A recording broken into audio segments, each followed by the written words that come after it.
To ensure our process accounts for male, female, and non-binary candidates, we conferred with our RBC co-chair, our LGBT caucus co-chair, and others to ensure that the process is inclusive and meets the gender balance requirements in our rules. In a way, when you see the DNC, you feel like they've not understood what's just happened. There's still an attempt to cling on to ideas that plainly don't impact or affect people. Let's have a look at what's going on at the DNC. It's their first DNC since a massive and humiliating electoral defeat, not just for their movement, but for globalism more generally. And they're responding to that, of course, through the medium of dance. With her.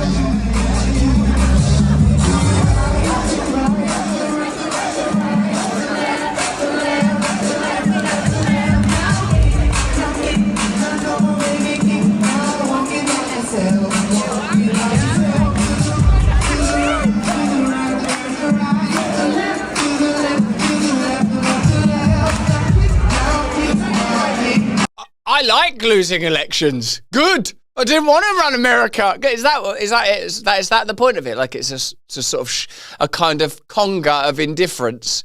Good. We weren't even trying to win that election. You lost the election. I know you did.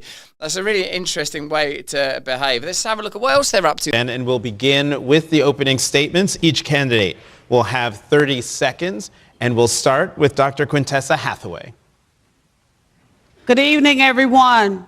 It is my desire to be the next DNC chair, and I just want to give you all a little bit of something that's been on my heart here over the last couple of days. Atmosphere is terrible. She sounds depressed. You fight on, you fight on, you fight on, you fight on.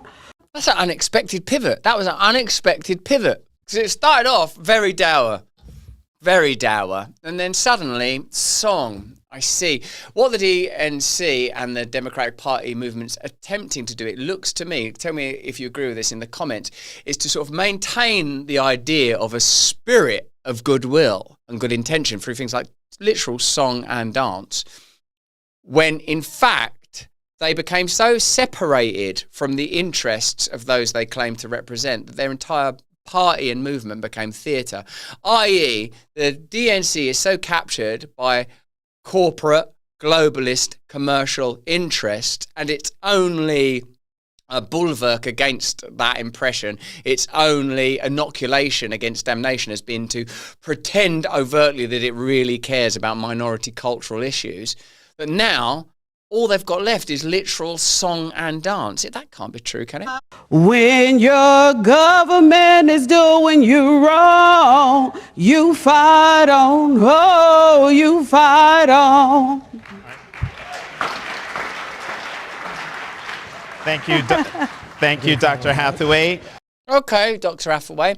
Also, though, things weren't going very well when you were actually in power for the last 4 years. It was a diabolical catastrophe of government, particularly in terms of the interests of people who don't have access to the levers of power, which ironically seems to be the matter highlighted through that peculiar performance. Let's have a look at DNC official explaining how to elect leaders on the basis of gender. Now, in a way, it's like they've not learned anything from the last 4 years. Let's see if they even believe themselves in what they claim to believe in. The rules specify that when we have a gender non-binary candidate or officer, the non-binary individual is counted as neither male nor female, and the remaining 6 offices must be gender balanced. With the results of the previous 4 elections, our elected officers are currently 2 male and 2 female. In order to be gender balanced, we must elect 1 male, 1 female, and 1 person of any gender. So again, this is what we have to do for this vice chair race. We have to elect 1 male, 1 female, and 1 person of any gender. To ensure our process accounts for male, female, and non-binary candidates, we conferred with our RBC co-chair, our LGBT caucus co-chair, and others to ensure that the process is inclusive and meets the gender balance requirements in our rules. To do this, our process will be slightly different than the one outlined to you earlier this week, but I hope you will see that in practice it is simple and transparent. The order of balloting is designed to ensure equal access to the ballot, regardless of gender identity. As we must elect a candidate of any gender as well as one male and one female vice chair, we will first ask members to elect a candidate of any gender on the first ballot. Any candidate, male, female, and non-binary, can be elected on that ballot. After a candidate is elected on the first ballot, we'll have one officer of the three, so then we will know which position is filled of the one male, one female, and one vice chair of any gender. Our second ballot would also be for a candidate of any gender. Then our third ballot will be the third position that is remaining based on the two results. Either a male candidate if a candidate that is not male has not been elected, or a female candidate if a female has not been elected. Oh, it sounds confusing. I don't think you even understand it. Isn't there just some way we can be kind and loving to all and treat people with respect and grace? The respect and grace that's due to all of us as God's creation. No, that's made up. That's superstitious. What's this thing you're doing with this mosaic of language, this peculiar Jabberwocky poem of extraordinary terms? Absolutely baffling. Let's have a little peek at what they're up to over at the Democratic Party convention. They've got a lovely, handsome lad rising to prominence.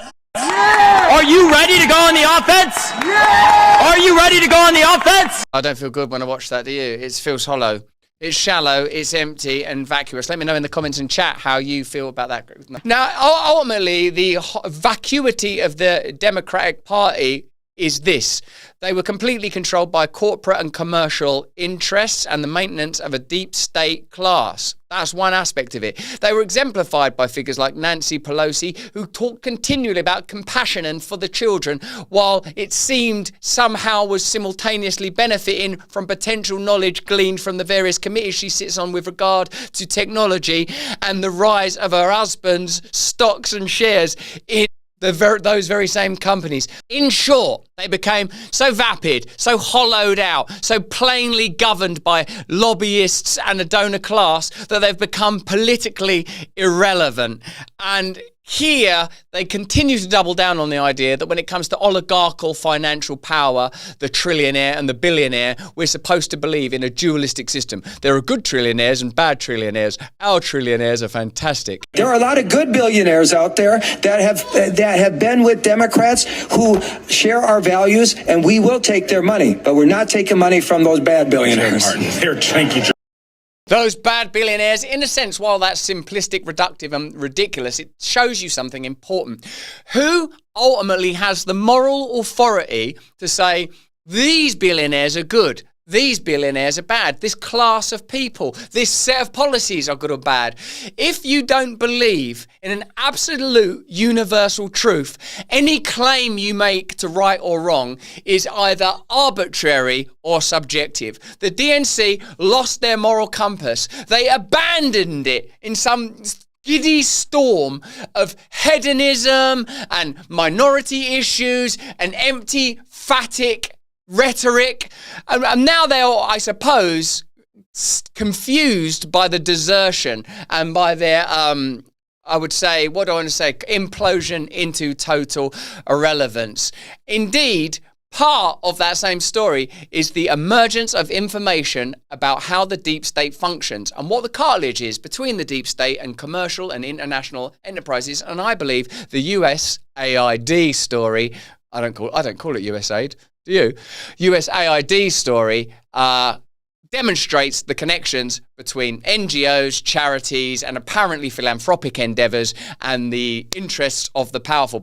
Whoa! How did that get there? Is that freedom straight out of my bowels and into your mouth? Don't dwell on that image. This is a delicious dark roast from 1775. It smells like freedom. Did you know that drinking 2 to 3 cups of coffee daily can reduce your risk of death by 29%? No! And halve your chances of heart complications? No! No! But what's the point if your coffee tastes like it was brewed by someone who thinks soy lattes are the pinnacle of human achievement? 1775 Coffee is here to reclaim coffee from the wokarati, if such a thing is a word or a term even. Hand-picked Bolivian beans. Don't be disgusting. That is not a euphemism for, flicking your old. Roasted in the USA, delivering pure single-origin brilliance without a hint of deceit. Sweet, truthful coffee. It's coffee for those seeking truth, depth, and the clarity to see through life's illusions, which is me and you. Come on, get on board. The best part? Every dollar you spend enters you to win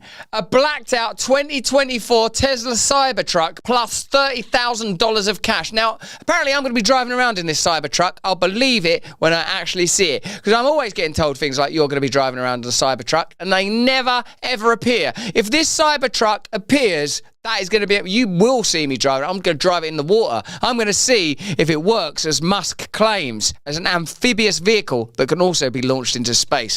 Let's test those claims. Head to 7075. Yes, a Cybertruck, a modern day Ark, ready to navigate the floods of uncertainty. Is this a metaphor? Was the Ark a metaphor?